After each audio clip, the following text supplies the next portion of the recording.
What's going on, everybody? Survival Gamers back again for another video. Today it's going to be more of a rant, talking. Please feel free to comment, tell me your thoughts. This is something that's been bothering me for a long time, but today I've really seen how much of effect it's taken. Now, as you can see by the title, I'm talking about the dreaded eBay.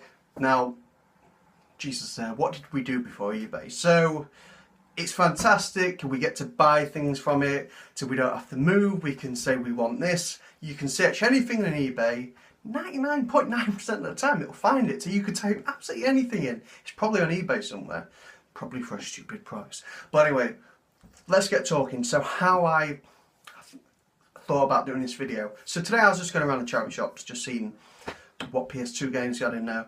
Usually FIFA, shite, something like that. But sometimes you may come across it, but after hearing this conversation, I don't think I ever will again.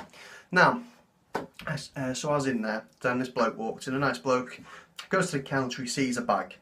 He says to the staff member, please can I have a look through that bag? I can see some cards I really like.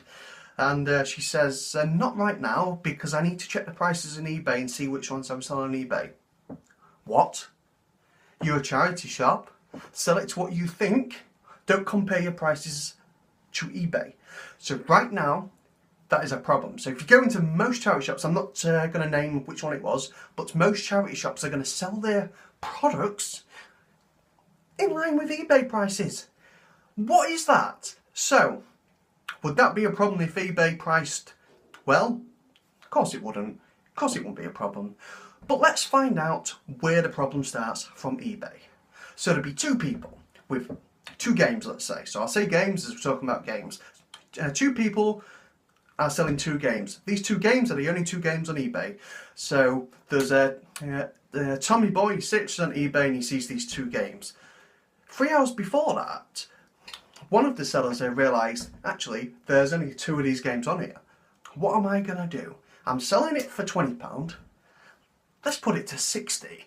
Let's put it to 60 as someone may buy it as there's only two. So the other seller sees that seller's put it for 60. So that seller goes, shit, is that how much it's worth? For this seller's a bit more thick. And he goes, geez, I didn't know it was worth 60. I better put mine for 60 as well. So these two games have gone up to 60.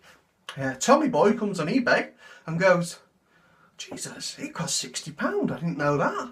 That's gone up in price. Oh well, I've got £70 in my pocket, I'll buy it.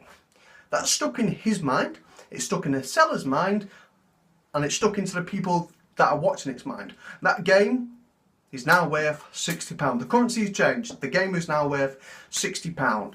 The charity shops have looked at it and thought, okay, this is worth £60. I've got this game too. I can't sell that in the shop for 50p. They put it on eBay for £60. CEX, I see it for £60 on eBay. I think, okay, let's sell it for £60. Bearing in mind that they could lower the prices a little bit just to be a bit more like flexible. As these companies that do know eBay do sometimes sell it a bit higher, but they quite often use it as a baseline. So then cash converters, cash generators, all the fucking cash gypsy shops are now following suit. This game has changed its price, it's now worth £60. Fuck you eBay, that's fucked us all in the ass. So if you wanted that game, it's now worth £60. What do? So you think to yourself, I'll go to a car boot. Car boot wankers are now selling some fucking eBay prices. Before they take all their games, well, 90% of the people will be searching it, going, it's worth this much, worth this much. You can't get a bargain on there anymore. So, things, I'm not being cheap either. These games aren't worth £60. These games are worth £20. Well, that's the idea. So, it's not just a £20 game. There could be a £50 game, which is doubled in price. It's in 2 weeks because some eBay people have got greedy. Some people might sell it for a bit cheaper, but if everyone else is selling it for expensive and people are buying them, why is that seller going to go, nah, I'm just going to be a nice guy and I'm going to lose myself £50. It changes the currency straight away. Retro gaming is doing this. It's not a hobby for some people no more. It is a form of currency.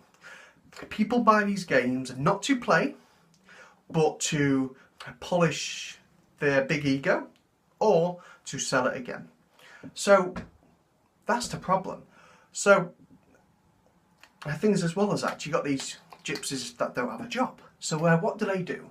They think, well, I'm not going to tell the government how much I'm earning, but I'm going to scour all these high street shops and sell it for a little bit more on eBay. So the eBay prices are going up again. For these people, that's their full-time job. And I tell you, some of those people are earning fucking more than me. So yeah, so they're ruining it as well. So before, we could go to Car Boots, and like so many times I went to Blockbuster and I saw Shadow of the Colossus for £2.50.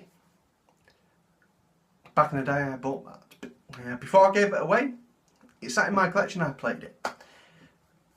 At the time it was worth £20. I think it peaked at that because the HD collection came out, but it was worth £20. If that HD collection didn't come out, that game would probably be worth £60 ish now, or possibly a bit more.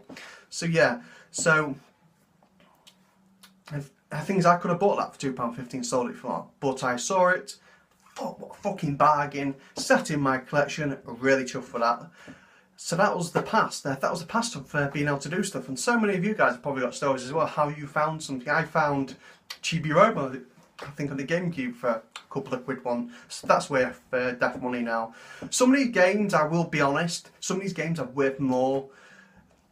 Not because of eBay, solely because of eBay. They are limited numbers, so they are worth £60. They're there, but because of their uniqueness and their rarity, some games are worth that. So many games are not rare, they are just that expensive for the bloody eBay people. Now, just another example before I move on.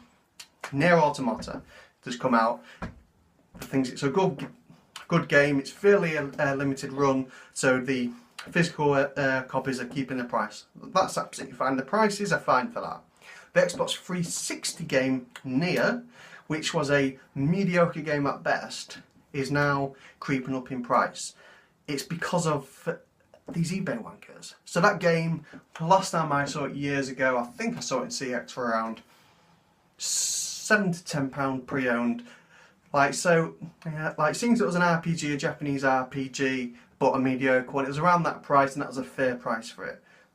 Because of this, everyone's started rising the price. CX selling it now for £25 pre-owned for a mediocre 360 game, because of the name and because of what eBay's doing. So yeah, so most of these problems do stem back to eBay.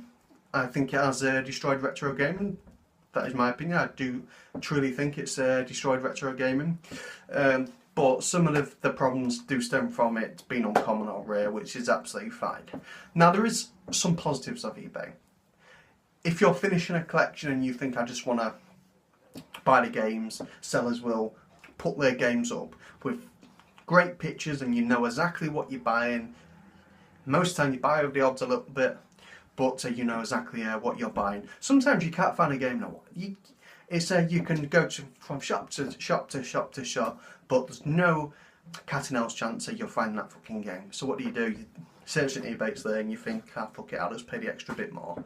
But every time we pay that extra bit more just keeps creeping up, and that's the problem. But eBay does have its positives. I just think its negatives have affected the full retro industry, and things as these consoles, the PlayStation 4 Pro and its games will eventually go to that problem. Some people will just start increasing the prices.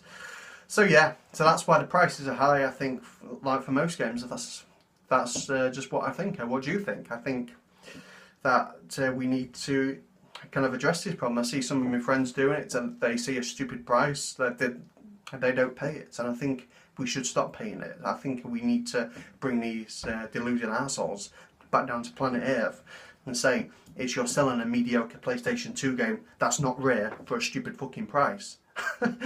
That's what I think. But anyway, rant over. Breathe. But what do you think, guys? It's a really touchy subject, I think, for a lot of retro gamers, these prices. And where can you find bargains? You tell me. Car boots, charity shops, the high streets, no fucking chance. The internet's like copying eBay. Where do we get them from? You tell me. Thank you very much for watching. Bye bye.